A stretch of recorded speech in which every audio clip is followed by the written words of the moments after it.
Bismillahirrahmanirrahim. Assalamualaikum warahmatullahi wabarakatuh. Alhamdulillah, wassalatu wassalamu ala rasulillah wa ala alihi wa sahbihi ajma'in. Subhanaka la ilma lana illa ma 'allamtana innaka antal alimul hakim. Qala rabbi shrah li sadri wa yassir li amri wahlul 'uqdatam min lisani yafqahu qawli. Allahumma a'inna 'ala dzikrika wa syukrika wa husni ibadatik. Allahumma ja'alna minat tawwabin wa ja'alna minal mutatahhirin wa ja'alna min ibadikas salihin. Amin ya rabbal alamin. Alhamdulillah, bersyukur kita kepada Allah Subhanahu wa taala kerana dengan izin dan ketentuannya dapat sama-sama kita bertemu pada majlis makan malam amal Tautan Kasih 2016 Sekolah Rendah Islam Cahaya Umi setekad bersama. Saya ucapkan ribuan terima kasih kerana menjemput saya pada malam ini dalam suasana yang ringkas ini.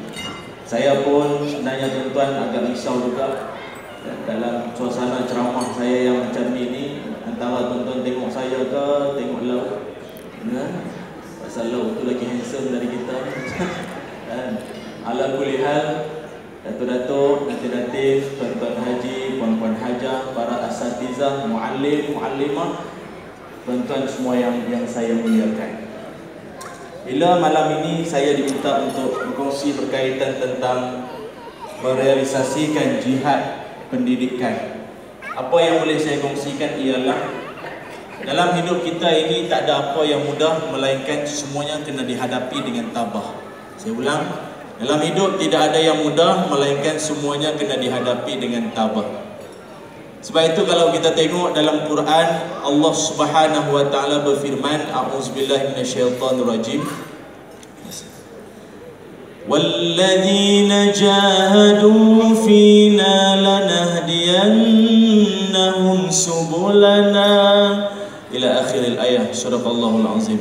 Allah berfirman, dan orang-orang yang bersungguh-sungguh di jalan kami, bersungguh-sungguh di jalan kami, yakni atas jalan Allah, maka kami akan tunjukkan jalan ke arah keredaan ataupun jalan ke arah kejayaan, yakni menuju ke arah Allah Subhanahu wa taala.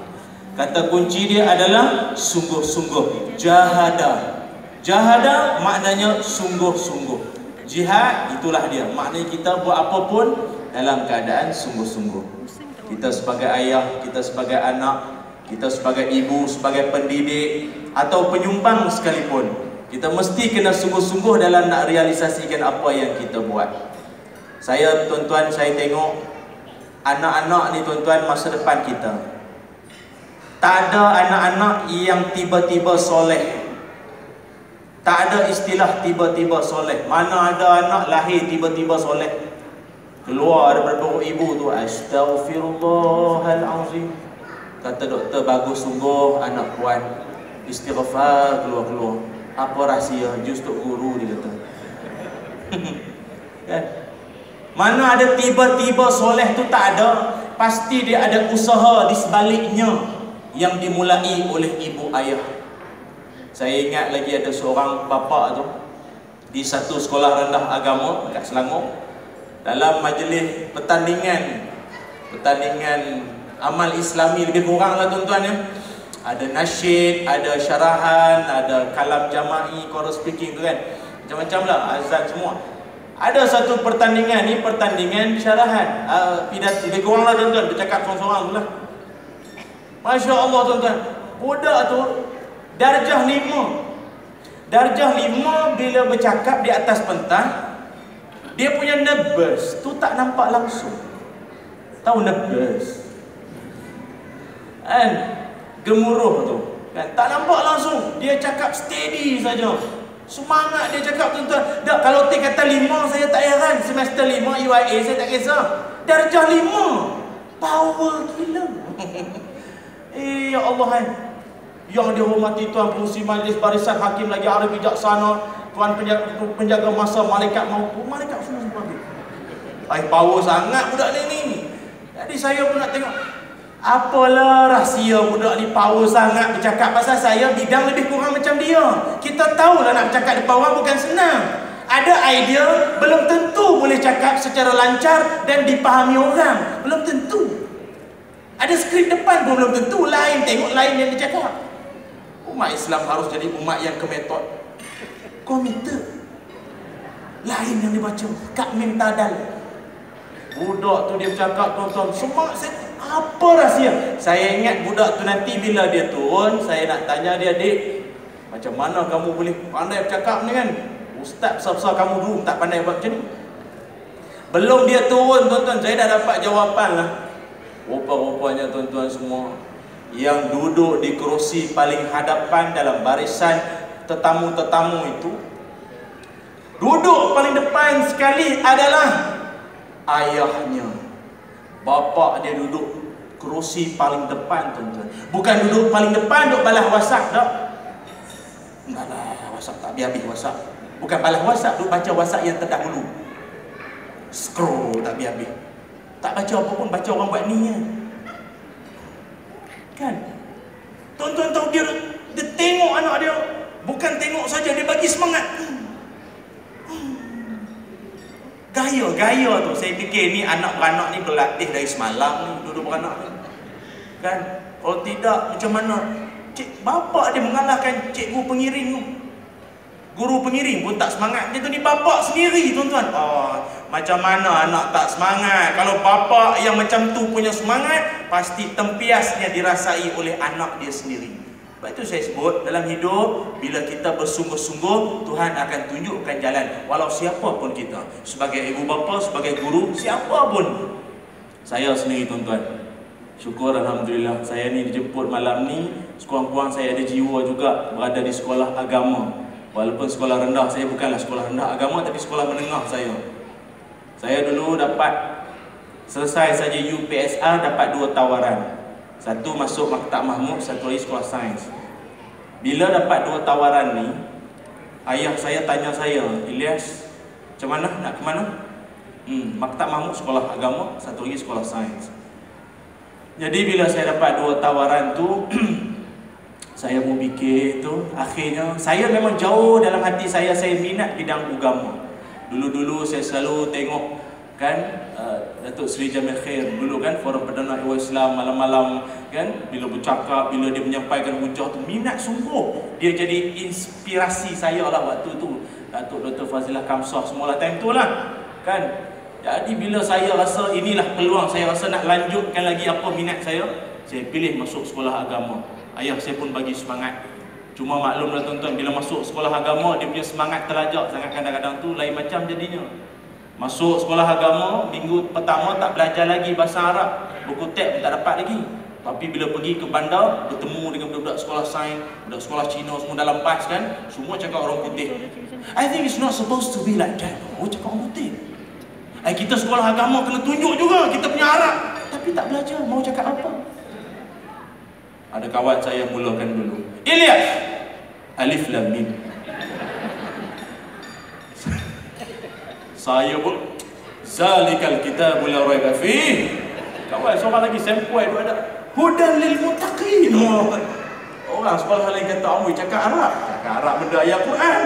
Nak bagi tahu kata jiwa besar. Kita nak tunjuk tau, we proud, kami bangga jadi sekolah agama. Kan? Kita bangga dengan apa yang kita dokong sekarang ni. Kita pulanglah. Tak kisah, tak selesai sekolah agama. Sekolah apa pun, kita bangga dengan apa yang kita dokong selama ini.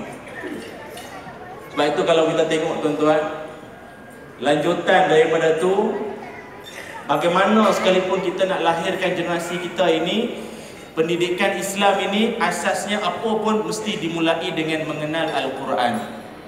Al-Quran terlebih dahulu. Malah kalau tuan-tuan tengok dalam dalam Quran sendiri pun banyak ayat-ayat, antaranya Allah Ta'ala sebut kan, ulul albab, kan, ulul albab, bukan ahmad albab. Ulul albab, ahmad albab kena ketuk pintu baru dia diam. Ulul albab, ini ulul albab ni golongan yang Masya Allah, Allah Ta'ala puji golongan ulul albab. Siapa golongan ulul albab? Kata Imam At-Tabari, ulul albab adalah golongan yang bersih hatinya jernih akal. MRCM Ulul Albab. Bagus tu, itu satu contoh model yang baik untuk kita. Bersih hatinya, jernih akal. Dua kombinasi ini cantik. Bersih hati, jernih akal. Ramai orang sibuk tentang menjernihkan akal, lupa hati. Akhirnya lahirlah saintis yang penipu, pemimpin yang zalim, ataupun orang yang pecah amanah, seleweng duit. Sebab jernih akal, hati tak bersih. Kita nak lahirkan golongan yang hatinya bersih, akalnya jernih. Sebagaimana Imam Syafi'i rahimahullah atau imam-imam ulama-ulama terdahulu kan, hatinya bersih, akalnya jernih, tu kita nak. Bagi contoh, kalau kita lihat bagaimana sekalipun dimulai dengan Al-Quran, macam mana sekalipun Al-Quran, baik itu Piramli, bila dalam saya ingat tuan-tuan kita pun tahulah, Piramli ni cerita dia ulang ke mana pun kita ketawa situ je lah. Dia punya lawak tu evergreen, sampai bila pun kita ketawa situ. Tahu dah babak tu kita mesti gelak je. Anak-anak kita pun faham lawak dia tu kan. Ada satu babak dia, kalau tuan-tuan masih ingat, pendekar bujang lapuk kan, bila sampai saja apa ni, bila bujang lapuk, maafkan kami, tu maaf, minta maaf dengan Cikgu Ros. Nah, so akhirnya surat pun sampai selit bawah pintu. Rebuk bujang lapuk, surat, baca. 3 orang baca satu surat yang sama tapi lain bunyi. Kita pun tahulah kan. Siapa baca mula-mula dulu? Siapa baca mula? Aziz baca dulu kamu kan? Aziz baca. Oh, sekali syair dah. Kan? Al-Kisah Thayyib. Al-Kisah maka tersebutlah kisah Thayyib. Sang kancil datang beramai-ramai menghadap ke bawah duli yang maha mulia Sultan Fir'aun. Mana Fir'aun pakai sultan entah. Dia cakap, sini kau tak pun, kau ni tak tahu sini mana baca. Dia tulis Arab. Oh, Arab pula. Wal fadan fasiru ta'aludil pokok kayu. Dah kali tumpuk tai unta. Ramli cakap, kau ni buta kayu, buta huruf ni pun. Sini aku baca. Orang ni baca lagi tak bunyi langsung. Kata Allah yarham Datuk Haji Sattar, dulu kita dapat program, kita jemput dia bagi motivasi dulu. Dia cerita, dia kata sebenarnya itu sindiran Piramli terhadap masyarakat kita. Piramli cerita dia banyak, dia punya nak menyindir tu banyak, orang yang faham lah kan.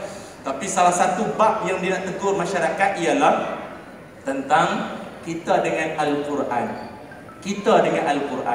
Dalam masyarakat kita ada orang sikap dia terhadap Al-Quran macam siapa? Macam Pak Aziz. Pak Aziz bila dia baca Quran ataupun dia baca surat bunyi syair, maksudnya ada orang dengan Quran asyik nak bertaranum saja. Al-Kisah Thayyib, a'udhu urat besar pohon.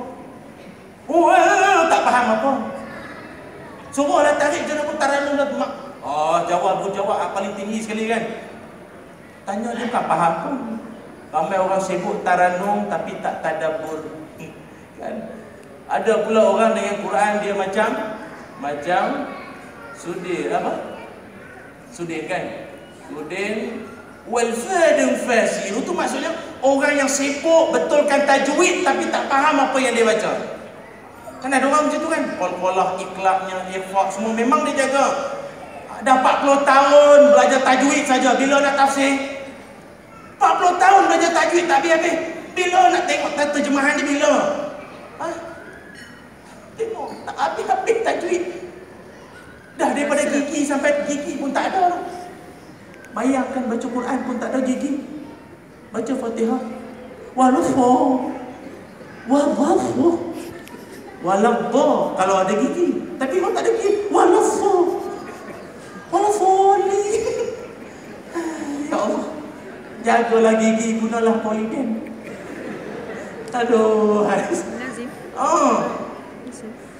macam mana tuan-tuan? Ada orang sibuk tajwid tak habis-habis, ada orang sibuk taranum tak habis-habis. Tapi jangan lupa ada orang tengok saja Quran tapi tak baca, tak tahu baca. Bukan tuan-tuan tak pernah jumpa. Ada orang kadang pegang Yasin tidur, tak pun pegang Yasin terbalik Yasin dipegang. Kawan sebelah betul kan terbalik tu? Oh ya. nak habis lah mak dia tak tahu baca Quran. Sebab itu inisiatif pihak Sekolah Rendah Islam Cahaya Umi ni satu inisiatif yang sangat baik sekali. Kita nak membawa masyarakat kepada Al-Quran. Jangan jadikan Al-Quran ini jalan terakhir. Saya kalau bab ni saya cukup tak setuju tuan-tuan. Ada orang jadikan Al-Quran ni jalan terakhir.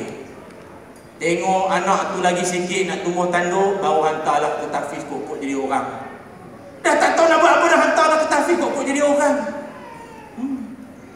Patutnya Quran tu diawalkan lagi didikan dia. Lepas tu dia nak jadi apa jadi ya. Tuan-tuan tahu tak Ibnu Mubarak, pernah dengar nama Ibnu Mubarak, seorang ulama. Dah lah ulama kaya, bilioner. Bilion. Duit banyak bukan? Tuan-tuan tahu 1 bilion tu banyak? Banyak 1 bilion tu. 1 bilion ni tuan-tuan, dia buat kajian rupa-rupanya 1 bilion itu, yalah 1 bilion kan 1000 juta. Banyak duit ni tu. Ibnu Mubarak ulama tu. Ada orang buat kajian kalau nak dapat 1 bilion, kalau tuan-tuan tunggu depan ATM 1 saat keluar RM1, 1 saat keluar RM1. Tuan-tuan kena tunggu depan ATM berapa lama cukup 1 bilion? 33 tahun. Janggut kau depan ATM tu. Kan banyak kaya. Ibnu Mubarak seorang ulama yang dia bukan ulama saja, tapi dia duit banyak tuan-tuan. Alim, hafiz, kaya. Sebab itu saya pergi berceramah mana-mana pun, kalau terutamanya di universiti, saya mengajak golongan muda, jom jadi orang kaya semudah mungkin. Bila jadi kaya di umur muda, syok. Bila mana-mana pihak minta sumbangan, syok nak bagi. Pasal kita kaya. Saya pelik, kadang tak tahu lah, ada setengah orang, dia ada skeptis ke lah terhadap kekayaan ni. Dia pandang kaya ni something yang, ini semua dunia. Pelik, saya, Ustaz Dr. Datuk Dr. Izhar Arif dengan Ustaz Nabil, kami pernah forum dekat satu tempat tu lah. Kami parking kereta, penganjur duduk tunggu situ, dia tunjuk parking kat mana lah. Kan, saya kereta biasa je lah, kawan-kawan saya tu canggih-canggih lah, Mercedes ada, Suzuki Swift ke apa, tak tahu lah, canggih-canggih lagi lah. Cuma hanya yang syok je penganjur tu. Ustaz sekarang, mana dia punya zuhud? Kereta canggih-canggih, mana dia punya zuhud? Saya tak adalah marah dengan penganjur tu, cuma tengok dia kecil besar je lah. Saya masuk dia orang, saya kubur bagi dia faham sikit zuhud tu benda. Dunia di tangan, akhirat di hati. Senang faham, itulah dia. Bukan dunia tu di hati, tak. Dunia tu di tangan, akhirat tu di hati. Bila jadi kaya, syok tuan, kita boleh bantu siapa saja. Pantang dengan orang minta bantuan, kita boleh bagi ya. Pasal apa kita berkeruk muka bila orang minta sumbangan? Pasal kita pun tak berapa ada. Assalamualaikum pakcik nama. Orang minta pakcik banyak duit. Pakcik banyak duit baru dapat beri. Makcik habat dengan orang. Tak pun ada seorang tu ada dekat inilah Petropa kan. Assalamualaikum pakcik, kami dari Mahan nak minta sikit sumbangan. Semoga itu pakcik bahagia aman tenteram sentosa. Pakcik tu pula. Janganlah, kau tak pergi sekolah kan? Ha? Kau ni betul kan ni? Ha? Tarik RM10. Bajet RM1, RM10. Oh, RM10. Nah. Dia terkejut, aduh RM10. Budak tu pun, elok lah tu. Dia bagi RM10. Dia bagi RM10. RM9 balik. Minta lain-lain. Ini mengarut tuan-tuan. Kan? Ibnu Mubarak, dia ulama, lepas tu dia kaya. Orang tanya dia, Tuan Syekh. Kan Fudail bin Iyad tanya dia, Tuan Syekh kan kaya. Tapi Tuan Syekh sendiri pun mengajar kami zuhud. Macam mana Tuan Syekh? Dia kata, saya nak jadi kaya kerana 3 sebab. Sebab yang pertama, saya nak jadi kaya supaya dapat menyara keluarga saya, senang pergi ceramah sana sini, anak isteri di rumah kenyang, tenang je. Yang duk sibuk tu bising, bila nak balik tu, pasal di rumah tak cukup. Yang kedua, saya nak jadi kaya sebab saya nak terlepas diri daripada orang-orang atau pemimpin yang zalim yang nak membeli. Maklumlah bila duit banyak dia beli mana-mana ustaz kan, ustaz cakap tukar hukum, tukar. Apa pula tu kan, ada setengah yang begitu. Dan yang ketiga, senang saya nak beribadah, maknanya bersedekah.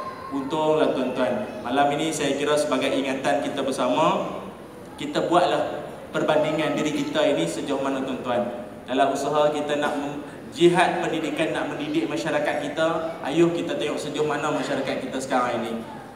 Tuan-tuan semua, satu yang amat menakutkan sekarang ni adalah kadar perceraian di Malaysia sekarang ni tuan-tuan, akibat kerana pendidikan tak kita utamakan ataupun kita tak berikan didikan yang betul pada anak dan generasi kita. Apa jadi? Kadar perceraian di Malaysia kita tuan-tuan, puratanya setiap 15 minit satu perceraian. Setiap 15 minit satu perceraian. Tuan-tuan tengok apa sudah jadi. Dulu sibuk berkompang-kompang, lepas tu berlempang-lempang. Apa sebab tuan-tuan? It's all about ilmu. Ilmu, asasnya Al-Quran. Keluarga kalau ada Al-Quran, tenang, bahagia. Nur, ada nur, kan? Ada cahaya dalam keluarga tu, kan? Lepas tu pula tuan-tuan, dahlah keadaan begitu, anak tidak sah taraf pun tuan-tuan, taklah ramai sangat. 211,471 orang di Malaysia. Akibat kerana kita mengenepikan didikan agama dalam keluarga kita. Lalu kalau nak didikan agama diperkasakan, ayo kita bagi sokongan, kita bagilah sumbangan sedaya mungkin, seupaya mungkin untuk masa depan generasi kita. Mereka lah, anak-anak kita ni lah yang akan mencorakkan negara kita dan juga mencorakkan bangsa ataupun agama kita di masa hadapan terletak di tangan mereka. Saya kira cukup setakat ini saya dahulu. Kalau lebih-lebih pun tuan-tuan angguk dah sikit lagi nak sampai meja dah tuan-tuan yang putus. Kan? Mudah-mudahan Allah Ta'ala merahmati dan memberkati semua apa yang saya sampaikan ini, tazkirah buat diri saya juga dan untuk sekalian datuk-datuk, datin-datin dan tuan-tuan haji, puan-puan hajah dan para asatizah semua. InsyaAllah moga bertemu di masa akan datang. Aku qauli hadza wa astaghfirullahal azim li wa lakum. Assalamualaikum warahmatullahi wabarakatuh. Waalaikumsalam warahmatullahi wabarakatuh.